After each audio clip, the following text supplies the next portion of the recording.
एक सवाल खुद से पूछो, अभी, इसी पल, क्या तुम सच में आजाद हो? रुको, जल्दी मत करो जवाब देने में। सोचो, तुम्हारा फोन तुम्हारी लोकेशन जानता है, तुम्हारा सोशल मीडिया जानता है कि तुम रात को 2 बजे किस चीज के बारे में सोचते हो। तुम्हारी गवर्नमेंट जानती है कि तुमने टैक्स कितना भरा, कहाँ ट्रैवल किया, किससे बात की। तुम्हारे आसपास के लोग तुम्हें जज करते हैं अगर तुमने कुछ रॉन्ग सोचा, कुछ ऐसा जो मेजॉरिटी के खिलाफ था, और तुम कहते हो मैं आजाद हूं। 1948 में एक बीमार थका हुआ इंसान एक टापू पर बैठा था। नाम था एरिक आर्थर ब्लेयर। दुनिया उसे जॉर्ज ऑनरवेल के नाम से जानती है। उसे ट्यूबरकुलोसिस था, बॉडी टूट रही थी, लेकिन उसकी कलम रुकी नहीं। उसने एक किताब लिखी जिसका नाम था 1984, और उस किताब में उसने जो लिखा वो आज 2026 में हमारी दुनिया का आईना बन चुकी है। ये सिर्फ एक नॉवल नहीं है, ये एक चेतावनी है, एक प्रोफेसी है, एक दर्पण है जो तुम्हें दिखाता है कि अगर तुमने आंखें बंद रखी तो कल कैसा होगा। आज हम उस दर्पण में झांकेंगे साथ में।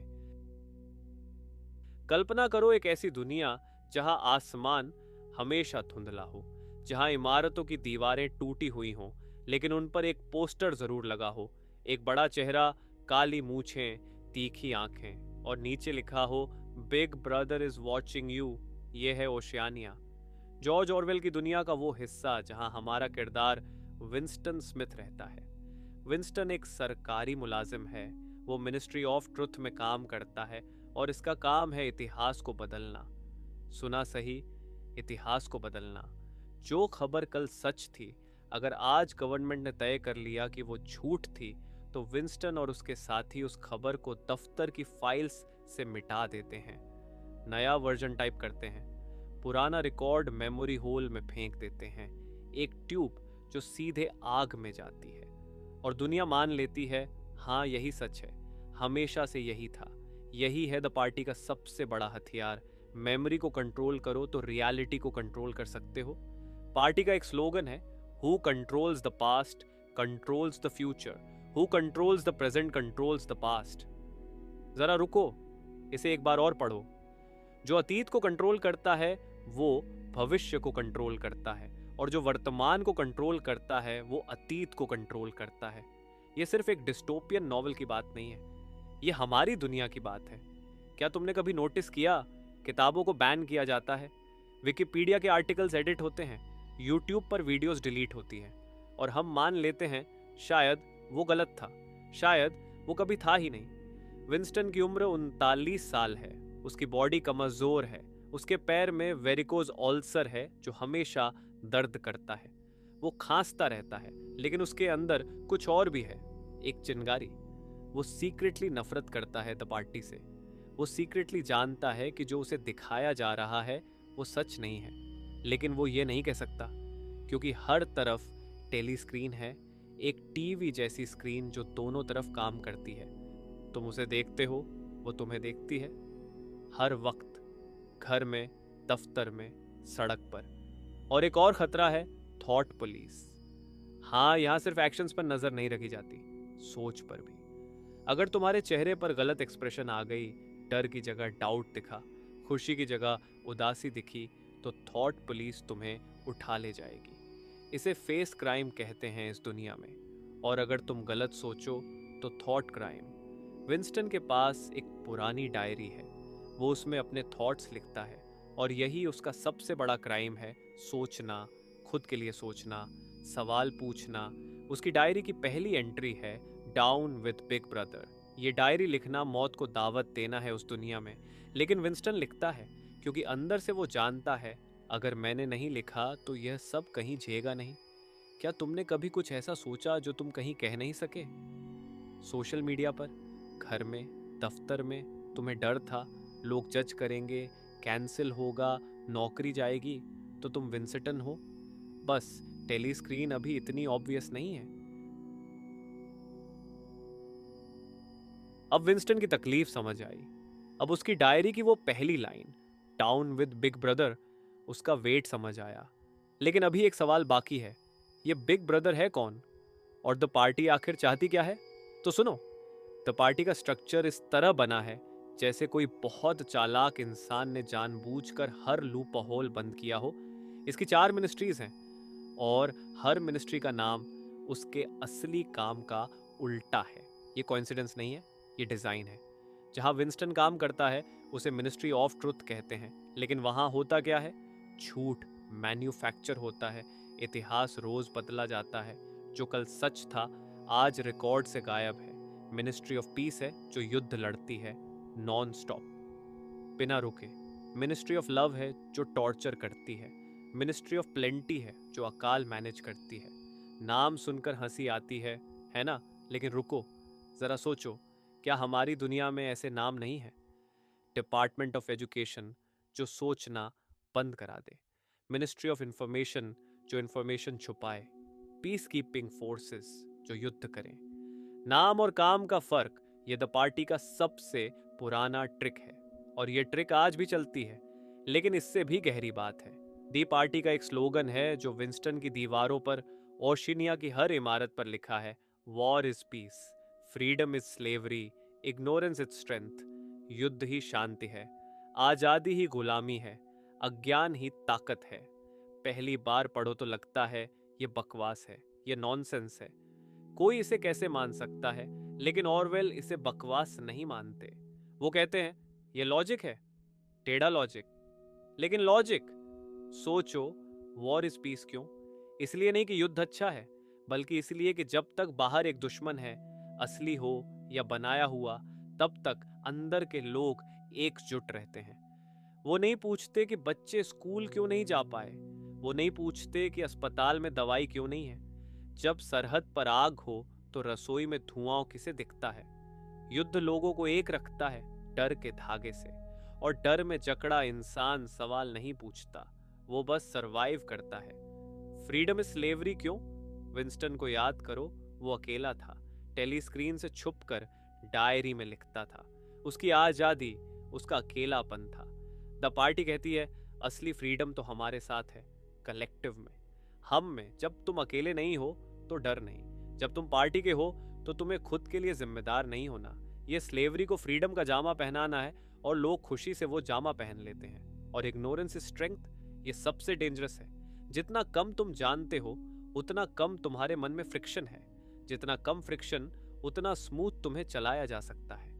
एक पढ़ा लिखा इंसान सवाल पूछता है, एक अनजान इंसान बस फॉलो करता है। इसीलिए दी पार्टी चाहती है कि न्यूज़पिक फैले, भाषा छोटी हो, शब्द कम हो, सोच सिमट जाए। क्योंकि जिस दिन तुम्हारे पास रिबेलियन शब्द नहीं रहेगा, उस दिन तुम रिबेल भी नहीं कर पाओगे। अब विंस्टन की डायरी याद आती है और उसका दर्द और गहरा लगता है। वो इसी सिस्टम के अंदर बैठकर इसी मिनिस्ट्री ऑफ ट्रुथ में काम करते हुए ये सब देख रहा था रोज, और फिर भी लिख रहा था। इसीलिए वो डेंजरस था द पार्टी के लिए। वो जानता था, और जानने वाला इंसान सत्ता का सबसे बड़ा दुश्मन होता है। ऑरवेल ने यह 1948 में लिखा था। उस वक्त स्टालिन का सोवियत यूनियन था, हिटलर का जर्मनी अभी गया था, और दुनिया नई तरह की तानाशाहियां देख रही थी। लेकिन उन्होंने जो फॉर्मूला लिखा वो किसी एक देश का नहीं था, वो हर उस सिस्टम का था जो पावर को हमेशा के लिए अपने पास रखना चाहता है। और इसीलिए यह किताब 2026 में भी उतनी ही ताज़ी है जितनी 1948 में थी, क्योंकि फॉर्मूला नहीं बदला, बस पैकेजिंग बदली है। और फिर आती है जूलिया। वो भी पार्टी की एम्प्लॉई है। ऊपर से देखो, लॉयल, डेडिकेटेड, पार्टी की हर बात मानने वाली, लेकिन अंदर से वो उतनी ही बागी है जितना विंस्टन, बस उसका तरीका अलग है। जूलिया का फिलॉसफी सिंपल है, मैं सिस्टम को सीरियसली नहीं लेती, मैं उसे चकमा देती हूँ, मैं उसके नीचे से निकल जाती हूँ, मैं जीती हूँ अभी इसी पल में।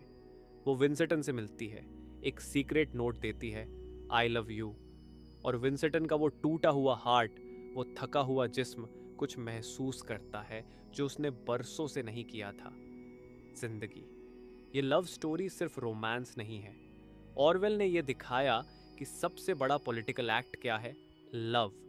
जब एक टोटलिटेरियन सिस्टम चाहता है कि तुम सिर्फ पार्टी को प्यार करो, तो किसी इंसान से प्यार करना रेवोल्यूशन है।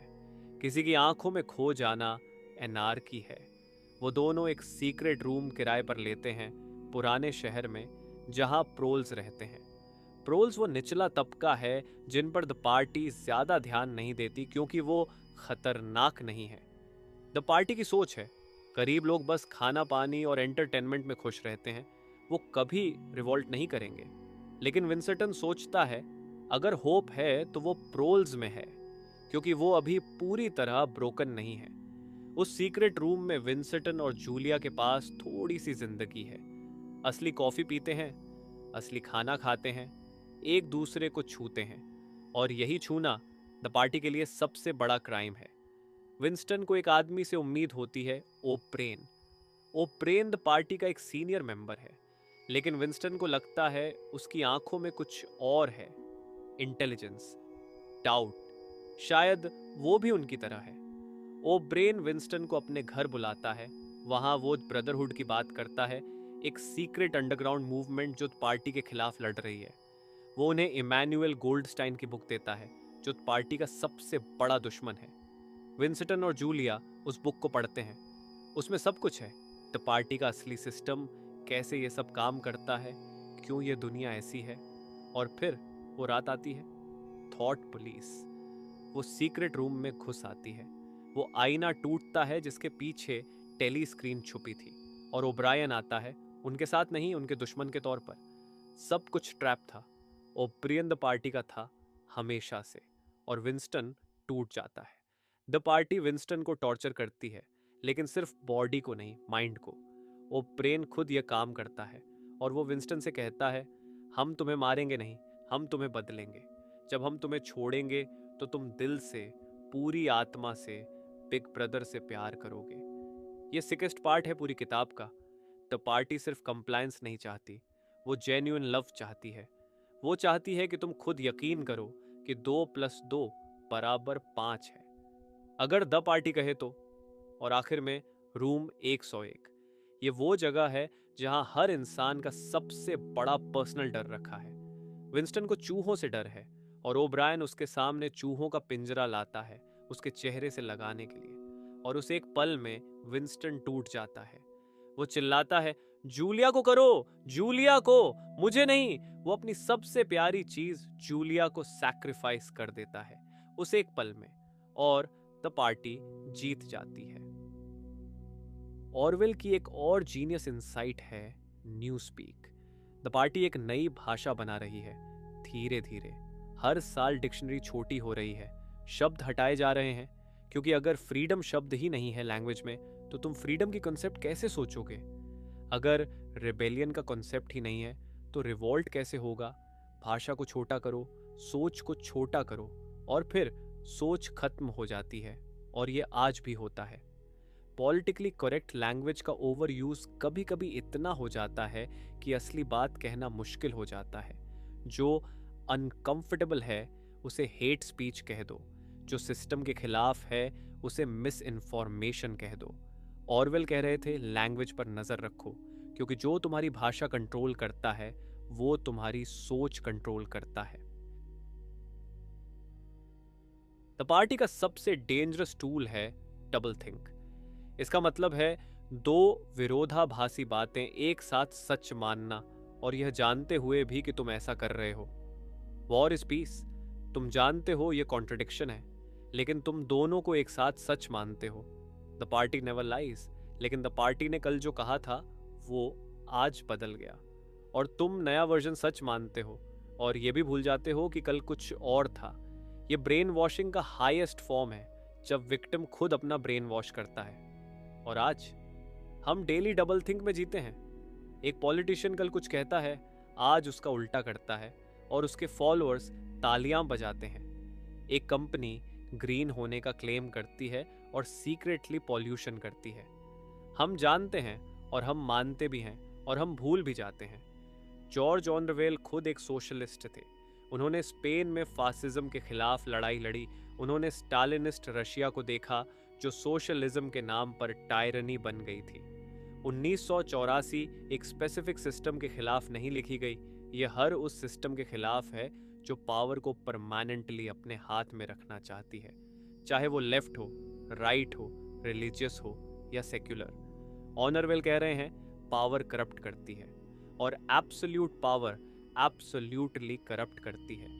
जब कोई यह तय करे कि तुम क्या सोच सकते हो, क्या बोल सकते हो, क्या फील कर सकते हो, वो मोमेंट वो तुम्हारा दुश्मन है, चाहे वो तुम्हारी रक्षा के नाम पर करे।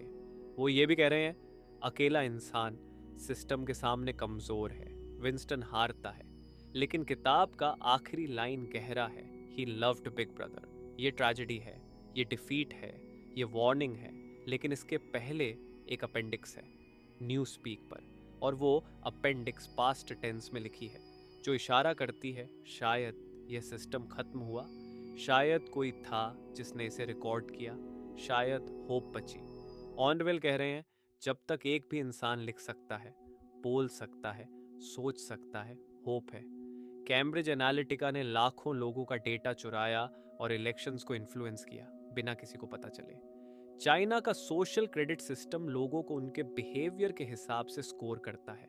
अगर स्कोर कम हुआ, फ्लाइट्स बुक नहीं होंगी, स्कूल में एडमिशन नहीं मिलेगा, हर स्मार्टफोन में माइक्रोफोन है, हर स्मार्ट टीवी में कैमरा है, और हम इसे खुशी खुशी घर लाते हैं। क्या मिला ये डिस्काउंट पर? एडवर्ड स्नोडन ने खुलासा किया कि एनएसए अमेरिका में लाखों लोगों की कॉल्स और मैसेजेस रिकॉर्ड करती थी नेशनल सिक्योरिटी के नाम पर। और सोशल मीडिया, वो तुम्हें वही दिखाता है जो तुम्हें दिखाना है उसे। एल्गोरिदम तय करता है कि तुम कौन सी रियलिटी देखोगे और तुम उसी रियलिटी में रहते हो। Filter bubble, echo chamber, big brother is watching you, और तुमने उसे खुद परमिशन दी है। विंस्टन और जूलिया का प्यार एक बहुत जरूरी पॉइंट बनाता है। द पार्टी चाहती थी कि सेक्स सिर्फ रिप्रोडक्शन के लिए हो, प्लेजर नहीं, क्योंकि प्लेजर तुम्हें बॉडी में रखती है। बॉडी में रहो तो माइंड पार्टी को दे सकते हो। लेकिन जूलिया ने प्लेजर चूज किया। उसने जिस्म की जरूरतों को, लव को रेबेलियन का हिस्सा बनाया। ऑरवेल कह रहे हैं जब सिस्टम तुम्हें रोबोट बनाना चाहे तो सबसे बड़ा रिवोल्ट ये है कि तुम इंसान बने रहो, लाफ करो, लव करो, फील करो, क्योंकि जिस दिन तुमने फील करना बंद किया उस दिन तुम द पार्टी के हो गए। विंस्टन हारता है, ये किताब की सबसे दुखद बात है और सबसे ऑनेस्ट बात भी। ऑरवेल हीरो नहीं बनाते, वो ये नहीं दिखाते कि अकेला इंसान सिस्टम को हरा सकता है, क्योंकि वो ऑनेस्ट थे। लेकिन वो ये जरूर दिखाते हैं विंस्टन ने जिया, उसने सोचा, उसने लिखा, उसने प्यार किया, और वो मोमेंट्स वो रियल थे। द पार्टी उन्हें डिलीट कर सकती है रिकॉर्ड से, लेकिन वो हुए थे। The choice for Mankind lies between freedom and happiness, and for the great bulk of Mankind happiness is better. Orwell ये नहीं कहते कि हैप्पीनेस बुरी है, वो कहते हैं जो हैप्पीनेस तुम्हें फ्रीडम छोड़कर मिले वो असली नहीं है। ये किताब तुम्हें डराने के लिए नहीं लिखी गई थी। डर तो सिस्टम का काम है, और ऑरवेल का काम था आईना दिखाना, और आईने में जो दिखता है वो हमेशा कंफर्टेबल नहीं होता। एक बात सोचो, 1984 में विंस्टन स्मिथ के पास एक डायरी थी, बस एक काली डायरी। कोई आर्मी नहीं थी उसके पास, कोई प्लान नहीं था, कोई लीडर नहीं था, सिर्फ एक पेन था और उसमें इंक थी, और उसके हाथ कांप रहे थे जब उसने पहली बार लिखा डाउन विद बिग ब्रदर। वो जानता था ये लिखना उसकी मौत है, फिर भी लिखा। क्यों? क्योंकि कुछ चीज़ें ऐसी होती हैं जो अगर तुम अंदर रखो तो वो तुम्हें खा जाती हैं, और अगर बाहर निकालो तो शायद दुनिया बदल जाए या शायद न बदले, पर तुम उस मोमेंट में पूरी तरह जिंदा होते हो। विंस्टन मरा, पर उसकी डायरी जॉर्ज ऑरवेल बन गई, और जॉर्ज ऑरवेल 75 साल बाद तुम्हारे कानों में बोल रहा है। जॉर्ज ऑरवेल ने एक लाइन लिखी थी जो मुझे हर बार रुकने पर मजबूर करती है। In a time of deceit, telling the truth is a revolutionary act. झूठ के दौर में सच बोलना रेवोल्यूशन है। पर यहाँ जरा रुको, ये रेवोल्यूशन बड़ी नहीं होती, ये छोटी छोटी होती है, रोज होती है। तुम्हारी रसोई में होती है, तुम्हारे ऑफिस में होती है, तुम्हारे व्हाट्सएप ग्रुप में होती है, जब सब एक फॉरवर्डेड मैसेज पर भेज रहे हों और तुम्हारे मन में हो कि यह सच नहीं है। वो एक पल, वो एक हेजिटेशन, वो एक रुको ये चेक करते हैं पहले, यही रेवोल्यूशन है। छोटी सी, शांत पर जरूरी। अब मैं तुमसे कुछ नहीं मांग रहा, ना कोई लाइक, ना कोई शेयर, ना कोई सब्सक्राइब। बस एक काम, अगली बार जब कोई न्यूज़ आए, 1 सेकंड रुको और पूछो, ये मुझे क्या फील कराना चाहती है? गुस्सा, डर, नफरत? और फिर पूछो, किसको फायदा है अगर मैं ये फील करूं? अगली बार जब कोई बोले, ये मत सोचो, ये रॉन्ग है, 1 सेकंड रुको और पूछो, किसके लिए रॉन्ग है? किसने डिसाइड किया? और उसने डिसाइड करने का अधिकार कहाँ से लिया? अगली बार जब तुम्हारा फोन तुम्हारे बारे में तुमसे ज्यादा जानता हो, 1 सेकंड रुको और पूछो, ये एक्सचेंज मैंने नोइंगली किया था या ये स्लोली, क्वाइटली, बिना बताए हुआ? बस ये 1 सेकंड, यही औरल ने चाहते थे। तुम जानते हो, दुनिया में 2 तरह के लोग होते हैं। एक वो जो देखते हैं कि सिस्टम कैसे काम करता है और कहते हैं हम क्या कर सकते हैं, यही तो है, और वो कंफर्टेबल हो जाते हैं, नम्ब हो जाते हैं धीरे धीरे, बिना पता चले। और एक वो जो देखते हैं कि सिस्टम कैसे काम करता है और कहते हैं नहीं, मैं इसे नेम दूंगा, मैं इसे पहचानूंगा, मैं अपने आप को इसमें डिसॉल्व नहीं होने दूंगा। विंस्टन स्मिथ दूसरे टाइप का था। वो हारा, पर हारने से पहले वो जिया। और तुम अभी यहां हो, अभी सुन रहे हो, अभी सोच रहे हो। इसका मतलब अभी कुछ बाकी है। 1984 एक डिस्टोपिया नहीं है, ये एक डायरेक्शन है। एक ऐसी डायरेक्शन जिसकी तरफ हम तब जाते हैं जब हम ध्यान नहीं देते, जब हम कंफर्टेबल हो जाते हैं, जब हम कहते हैं मुझे क्या लेना। और इससे बचने का तरीका कोई बड़ा रेवोल्यूशन नहीं है। इसे बचने का तरीका है अटेंशन, जागना, रोज, हर उस मोमेंट में जब सिस्टम चाहता है कि तुम सो जाओ। किताबें जलाई जा सकती हैं, आवाजें दबाई जा सकती हैं, लोगों को अनपर्सन किया जा सकता है, पर एक चीज नहीं होती। जब एक विचार, एक सच्चा, ऑनेस्ट, इंसानी विचार एक बार किसी के दिल में उतर जाए, वो नहीं मिटता। वो 1 से 2 होता है, 2 से 4, 4 से तुम्हारे कानों तक। ये है बुक स्मेल का काम, किताबों की खुशबू जो जलाने से नहीं जाती। आंखें खोलो, शब्दों को सीरियसली लो, और जब तक बोल सकते हो बोलो। क्योंकि विंस्टन स्मिथ की सबसे बड़ी त्रासदी ये नहीं थी कि उसे टॉर्चर किया गया। उसकी सबसे बड़ी त्रासदी ये थी कि आखिर में उसने खुद ही चुप होना चूज कर लिया। तुम मत करना,